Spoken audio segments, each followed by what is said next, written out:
మహారాష్ట్రలోని చంద్రపూర్ జిల్లా రాజూరలో దారుణం చోటు చేసుకుంది. పట్టణంలోని తాలూకా కోర్టుకు ఎదురుగా ఉన్న కొబ్బరి బొండాల దుకాణం వద్ద కూర్చున్న వినోద్ జాదవ్ అలియాస్ పప్పు అనే 32 యువకుడిపై ఇద్దరు దుండగులు బైక్పై వచ్చి ఒక్కసారిగా తుపాకీతో కాల్పులకు తెగబడ్డారు.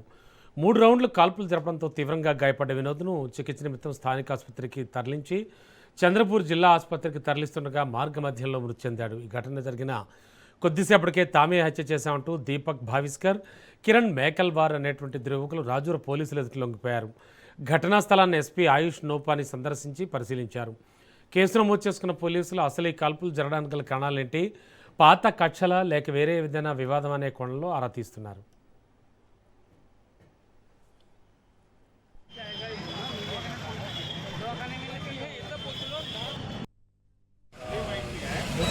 खाली केस दो खादीमाती रक्तमिश्रितमाती 2 खाली केस ह्या बरेचसे गुण जप्त केलेले आहेत.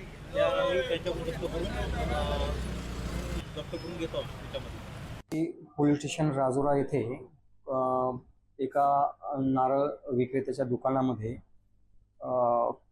आरोपी करण बाविस्कर आणि करण मेकुलवार या 2 आरोपींनी गावठी कट्ट्यातून फायर करून पापा उर्फ विनोद जनार्दन जाधव यांना फायर केलेला आहे. सदर घटनेबाबत सध्या गुन्हा दाखल करण्याचं काम चालू आहे.